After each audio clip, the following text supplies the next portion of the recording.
अंदर पंडित धीरेन्द्र शास्त्री जी का नाम सुना होगा आपने, बागेश्वर धाम। कहाँ है वो? उन्होंने कहा अपने हिसाब से वोट कीजिए दोनों के अंदर, जिसको करना है जिसको, लेकिन इस सब पे वोट मत कीजिए, मंदिर मंदिर पे, धर्म धर्म पे। तो आज यहाँ मंदिर मुद्दा है ही नहीं, यहाँ धर्म। दोस्तों नमस्कार, मैं हूँ आपका दोस्त जाहिद, आप देखें डेली। इस वक्त हम मौजूद हैं मध्य प्रदेश में और यहाँ से जुड़ेंगे, लोगों से जानने की कोशिश करेंगे कि इस वक्त जो माहौल है मध्य प्रदेश का क्या है। तो फिलहाल हमारे साथ अब्बास भाई जुड़े हुए हैं, इनसे जुड़ेंगे, जानने की कोशिश करेंगे कि आने वाले वक्त में चुनाव है तो जनता इस बार किस तरफ जा रही है, जनता का मूड क्या कह रहा है, जनता क्या कह रही है। सबसे पहला सवाल है, क्या लग रहा है कि 20 साल से बीजेपी की सरकार है और आने वाले वक्त में जो है चुनाव है, 17 तारीख को वोटिंग है, तो इस बार जनता का रुख क्या है? 2018 में जो रुख था, बीजेपी को जनता ने उखाड़ फेंका था और बीजेपी दोबारा ऑपरेशन लोटस के जरिए आई, तो जाहिर सी बात है इस बार बीजेपी के खिलाफ वो गुस्सा भी है कि जनादेश का अपमान किया था। प्रचंड बहुमत से कांग्रेस की सरकार बनेगी और बीजेपी साफ होने वाली है मध्य प्रदेश से। जो पाप पूरे हैं वो जनता धुलवा देगी इस बार इनके। किसके पाप पूरे हैं? अरे शिवराज जी के हों, पूरे मंत्रियों के हों, भाजपा के पूरे हों। लोग बेरोजगार होते चले गए, रोजगार मिला सिर्फ भाजपा के नेताओं को कि वो हर तरफ से कहाँ से क्या क्या मिल गया, और तो सब जनता जानती है। मोदी जी का नाम चलता है, उनका डंका बजता है पूरी दुनिया में। अगर वो मध्य प्रदेश में यहाँ पर आकर के अपने चुनावी सभा को संबोधित करते हैं, लोगों को रैली करते हैं, जाहिर सी बात है लोगों का अट्रैक्शन उनकी तरफ बढ़ेगा, क्योंकि काम किया है उनके मुताबिक कि हमने काम किया है। क्या काम किया है? क्या काम किया किसी से पूछिए, काम गिनाने के लिए कुछ है नहीं। आप ये मानते हैं अमित शाह जी का डंका ही बजता है? मानते हैं ना। बीजेपी की तरफ से 2018 में अमित शाह जी देश के बीजेपी के अध्यक्ष थे और राहुल गांधी जी राष्ट्रीय अध्यक्ष कांग्रेस के थे। दोनों के बीच में मुकाबला था, यही 5 राज्य चुनाव में गए थे, 5 राज्य बीजेपी हार गई थी। मोदी जी की सर्वाधिक सभाएं हुई थी। कर्नाटक में मोदी जी की सभाएं नहीं हुई थी क्या? वहाँ डंका क्या बजा? डंका उल्टा बजने लगा है। जहाँ जहाँ मोदी जी जा रहे हैं वहाँ बेरोजगार की फौज खड़ी हुई है, यही दोषी हैं, इन्हीं के खिलाफ हैं। तैयारी बीजेपी के कुछ अलग है। प्रधानमंत्री मोदी जी मंच से कह रहे हैं कि जो कांग्रेस पार्टी है इनका काम है कि हिंदू मुसलमान को लड़ाना, दंगे करवाना। मोदी जी कह रहे हैं। कौन कह रहा है? आप सोचिए, मोदी जी कह रहे हैं।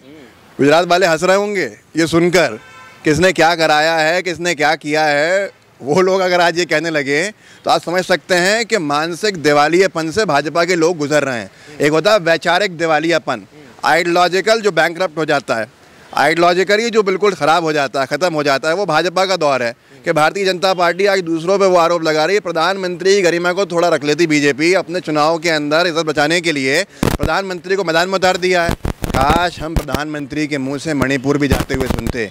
वो प्रधानमंत्री जो यहाँ 10 बार आ गए हैं, क्या जनता नहीं जानती है? मणिपुर एक बार भी नहीं गए हैं, क्या जनता नहीं जानती जहाँ परेशानी हो रही है वहाँ नहीं जा रहे हैं? प्रधानमंत्री है कि प्रचार मंत्री हैं? यही प्रचार भारी पड़ेगा मोदी जी को। और जो कर्नाटक की जनता ने किया था वैसा ही मध्य प्रदेश की, राजस्थान की जनता करने वाली है। चुनाव हुए थे उस वक्त माहौल कुछ और था, सिंधिया जी आपके साथ में थे, लेकिन इस बार नहीं है। जाहिर सी बात है तो उसका नुकसान आप झेलेंगे। सिंधिया जी जब हमारे साथ थे तब हमारा मैंडेट पे आते 2 सीटें बची थीं।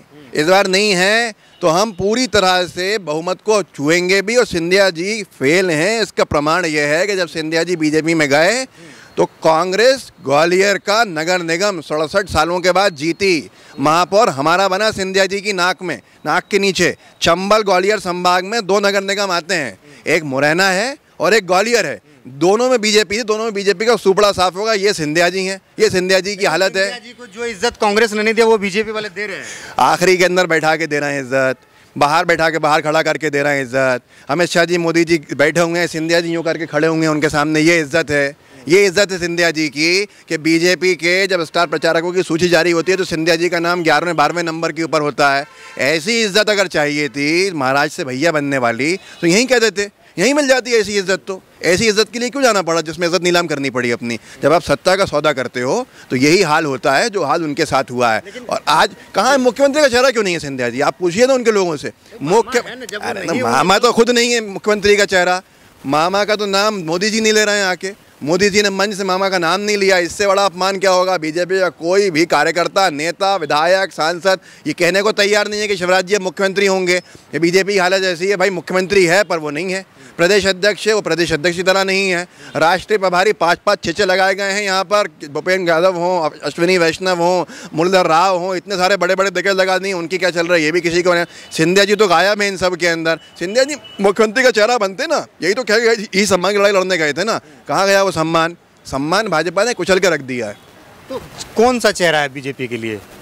बीजेपी के लिए बीजेपी का मोदी जी खुद हैं। बीजेपी का थंबनेल पर लिखिएगा, बीजेपी का चेहरा भ्रष्टाचार।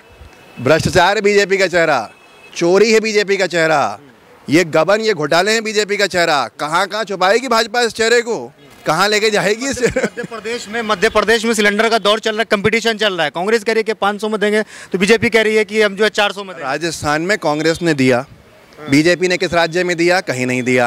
बीजेपी ने मोदी जी जो कहते हैं वो करते हैं। मोदी जी जब कहते हैं ना, तो मोदी जी करके दिखाएं कभी। मोदी जी ने कहा कभी नहीं था, जो मोदी जी नहीं कहते वो करते हैं। मोदी जी ने कहा कि 370 हटाएंगे, हटा दिए। मोदी जी जो नहीं कहते वो करते हैं। मोदी जी जो नहीं कहते वो करते हैं। मोदी जी ने कहा प्लॉट खरीदवाएंगे, कहाँ का प्लॉट? 370 हटने के बाद भी हालात तो वही है जैसे थे पहले भी। कह लीजिए मोदी जी कहे तो मान लीजिए। अब मोदी जी जो नहीं कहते वो करते हैं। भ्रष्टाचार पूरे मंत्रियों के विभागों के अंदर हो गया।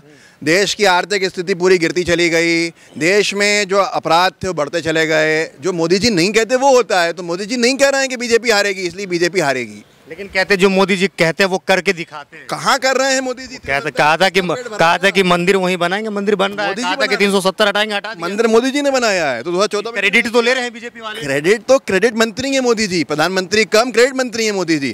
भाई मंदिर अगर बना तो सुप्रीम कोर्ट के आदेश से बना है, मोदी जी के आदेश से नहीं बना है।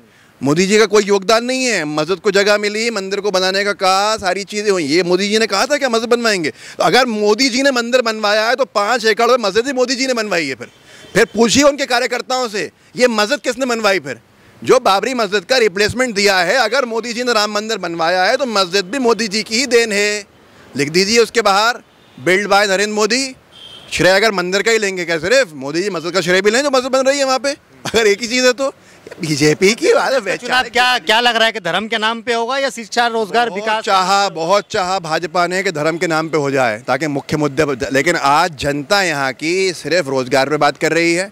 घर कैसे चलाएंगे? क्या मंदिर के नाम पे रोटियां पकेंगी घरों के अंदर? क्या मंदिर के नाम पे दवाएं मिलेंगी लोगों को? क्या मंदिर के नाम पे शिक्षा मिलेगी लोगों को? कुछ नहीं है। आज जनता सवाल पूछ रही है कि हालात बताओ, हमारे हालात कैसे परिवर्तित नहीं हुए?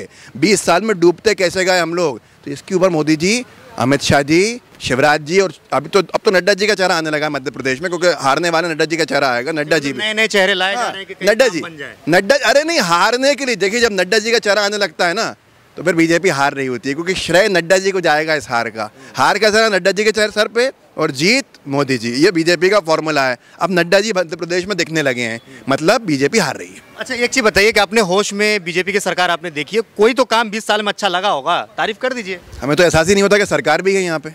क्या लग रहा है? हमें तो लगता है कि हर इंसान कोई फिल्म देख रहा है मंत्री, तो कोई कुछ और मुद्दों पे बात कर रहा है मंत्री की हैसियत में नहीं है। मंत्री बने हुए हैं वो क्या कहते हैं, सेंसर बोर्ड, उनको फिल्मों देखने से फुर्सत नहीं है। मंत्री कोई रील बना रहे हैं यहाँ पे, रील, कोई फ़ोटो डाल रहे हैं, ये तो हालत है।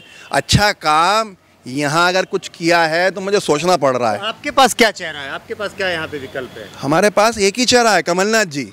15 महीने के वो मुख्यमंत्री जिन्होंने 15 महीने में वादे पूरे करके दिखाए थे मध्य प्रदेश में, जिन्होंने अपना मैनिफेस्टो वचन पत्र के नाम से 1 महीना पहले दे दिया।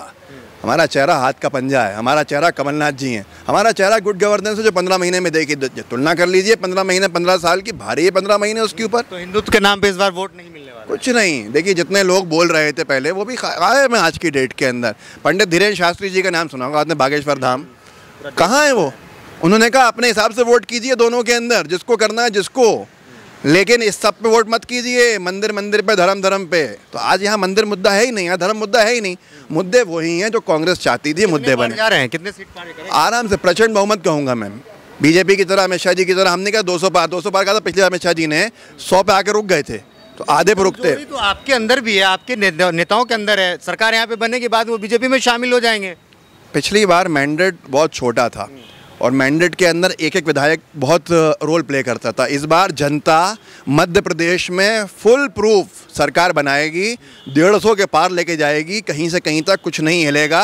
और अगर हिलाने की कोशिश करी कांग्रेस का कार्यकर्ता, ईंट से ईंट बजा देगा इन भाजपाइयों की। इस बार मतलब सरकार जा रही है, बीजेपी की जा रही है सरकार, 100% जीरो रहेगा बीजेपी का स्कोर, 5-0 इस बार, देखिएगा आप। चलिए बहुत बहुत शुक्रिया, धन्यवाद। तो हमारे साथ अब्बास हफीज़ साहब जुड़े हुए थे बातचीत करने के लिए। आपको क्या लगता है इस वीडियो के कमेंट सेक्शन में कमेंट करके आप भी अपनी राय जरूर दीजिए। वीडियो अगर आपको अच्छा लगा तो इसे लाइक और शेयर जरूर कीजिएगा। जय हिंद, जय भारत, अपना ख्याल रखिए, हंसते रहिए, मुस्कुराते रहिए।